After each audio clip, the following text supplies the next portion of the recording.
ओम शांति।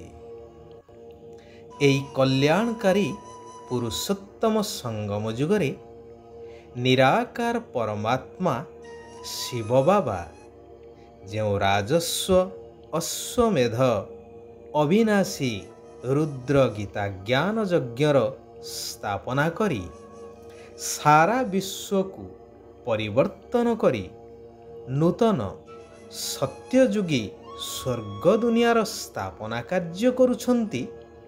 समस्त विश्ववासी को अंतरर सहित ईश्वरीय शुभ अभिनंदन शुभेच्छा सुस्वागतम सुप्रभात। भगवान हेउछंती दुःखहर्ता सुखकर्ता। सेथिपाई दुःख समय रे समस्ते तांको स्मरण करिथांती, गायन पूजन मध्य करिथांती दुःख दूर हेबा पाई। अन्य पटरे अभिमान एवं हताशारे कहि दियंती, हे प्रभु तुमे एते निष्ठुर, मते एते दुःख काहिंकी देउछ, मो पाई कोन सबु विपद खंजी रखिथिल इत्यादि इत्यादि।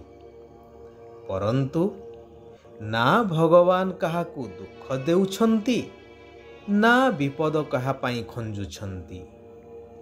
एहा केवल मनुष्य मानंकर कर्मर फल। कुहा जाए जिए जेपरि कर्म करिथाए ताकू सेही परि फल प्राप्त होइथाए।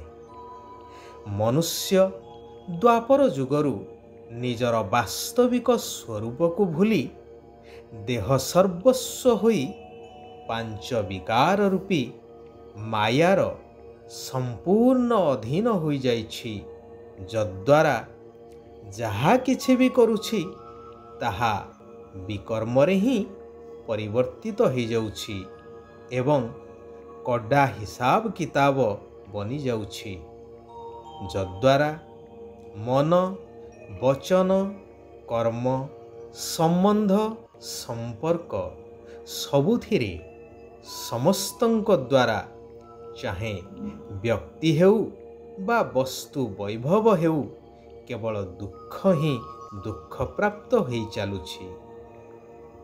जेउ आत्मा माने सत्य एवं त्रेतया दुई जुगरे दैवी गुण संपन्न देवी देवता होई पूज्य थिले, एबे पांच विकार रूपी माया सेमानंकु पतित पूजारी करि देछि। सेथिपाई पुनः आगामी नूतन स्वर्ग दुनिया रे संपूर्ण सुख शांतिर अधिकारी करेइबा पाई निराकार शिव बाबा सत्य ज्ञान प्रदान पूर्वक दिव्य कर्मर शिक्षा प्रदान करुछंती, जद्वारा सत्य जुगरे देवी देवता रूपरे आत्मा माने श्रेष्ठ प्रारब्ध भोग करि पारिबे। सेठारे कौनसी कर्म करिवार आवश्यकता नाही। जहा भी कर्म हुए ताहाकू अकर्म कुहा जाए, जहार किछि फल प्राप्ति होई न थाए। भागवतरे मध्य उल्लेख अछि ना, अकर्मे वासुदेव प्रीति। तेणु मनुष्य जेउ सुख बा दुख भोग करि चालिछि ताहार आधार ही हेउछि कर्म। ए कथा प्रत्येक मनुष्य मध्य जानिछंती जे जीवन रे सुख एवं दुख निजर कर्म आधार रे प्रारब्ध रूपरे साथी रे जाई थाए। कर्म को तो भाग्य कहा जीव नाही। अनेक भावुछंती मो भाग्य रे जहा थिबो सेथिपाई सुख आउ दुख को भाग्य मने करुछंती। किंतु एही कथा बुझिबा मध्य बहुत जरूरी कि भाग्य को तैयारी करिला वाला किए। भाग्य को केबे भगवान तैयारी करि नहंती कि एमिति भी नुहे जे भाग्य पूर्वरु तैयारी ही रहिछि ना, ଦୁଃଖ ବା ସୁଖ ଯାହାକୁ ମନୁଷ୍ୟ ଭୋଗ କରୁଛନ୍ତି, ସେହି ଦୁଃଖ ସୁଖର ପ୍ରାରବ୍ଧକୁ ତିଆରି କରିବା ବାଲା ମଧ୍ୟ ମନୁଷ୍ୟ ନିଜେ ହିଁ ଅଟେ। ସେଥିପାଇଁ ନିଜର ଭୋଗ ଭାଗ୍ୟ ପାଇଁ ନିଜେ ହିଁ ଦାୟୀ। ଗୀତାରେ ମଧ୍ୟ ବର୍ଣ୍ଣିତ ଅଛି ନା, ଆତ୍ମା ନିଜେ ନିଜର ମିତ୍ର ଏବଂ ନିଜେ ନିଜର ଶତ୍ରୁ ହୋଇଥାଏ। ଏଭଳି ତ କୁହାଯାଇ ନାହିଁ ଯେ ପରମାତ୍ମା ଆତ୍ମାର ଶତ୍ରୁ ବା ମିତ୍ର। ନା, ଅର୍ଥାତ୍ ନିଜକୁ ଦୁଃଖୀ ବା ସୁଖୀ କରିଲା ବାଲା ନିଜେ ମନୁଷ୍ୟ ହିଁ ଅଟେ। ମନୁଷ୍ୟ ନିଜର ଆୟୁଷ ବଢ଼ାଇବା ପାଇଁ, ଦୁଃଖରୁ ମୁକ୍ତ ପାଇବା ପାଇଁ, ମୁକ୍ତି ହେବା ପାଇଁ ଭଗବାନଙ୍କୁ ପ୍ରାର୍ଥନା କରୁଛନ୍ତି।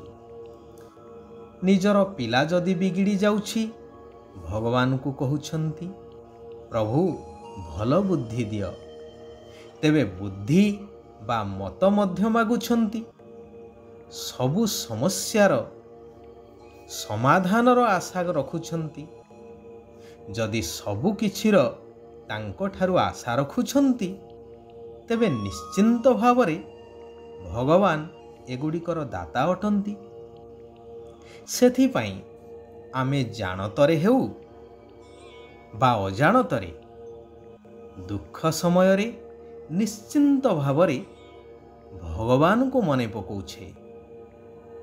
ଈଶ୍ୱର ଯିଏକି ସମସ୍ତଙ୍କର ପିତା ଅଟନ୍ତି, ତାଙ୍କ ଉପରେ ଆମମାନଙ୍କର ଯେଉଁ ଅଧିକାର ଅଛି, ତାହାକୁ ଆମମାନଙ୍କୁ ବୁଝିବା ଦରକାର।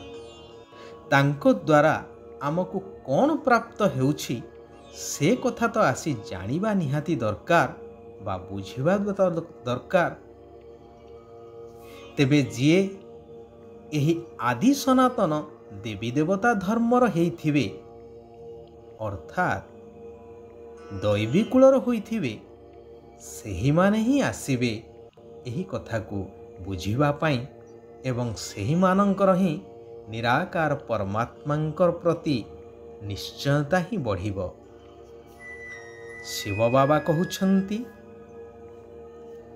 ନିଜର ପୂଜ୍ୟ ସ୍ୱରୂପ ଅର୍ଥାତ୍ ଦେବୀ ଦେବତା ସ୍ୱରୂପର ସ୍ମୃତି ଦ୍ୱାରା ସର୍ବଦା ଆତ୍ମିକ ନିଶାରେ ରହୁଥିବା ଜୀବନମୁକ୍ତ ଆତ୍ମା ହୁଅ।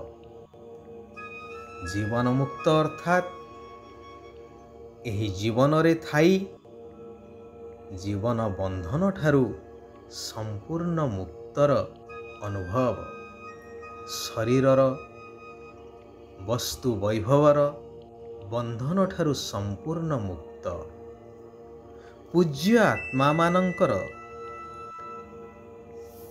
କୌଣସି ବ୍ୟକ୍ତି, ବସ୍ତୁ, ବୈଭବ ସବୁଥିରୁ ଆପେ ଆପେ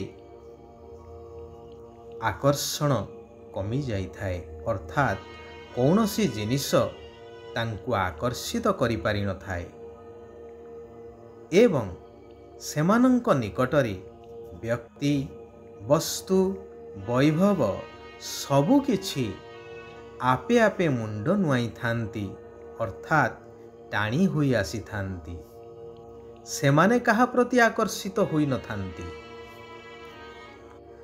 ସଚ୍ଚା ସେବାଧାରୀ ସେହିମାନଙ୍କୁ କୁହାଯିବ, ଯେଉଁମାନେ ନିମିତ୍ତ ଏବଂ ନିର୍ମାଣଚିତ ଅଟନ୍ତି। ଆଚ୍ଛା, ଆଜି ପାଇଁ ଏଇଠାରେ ଆମେମାନେ ବିରାମ ନେବା।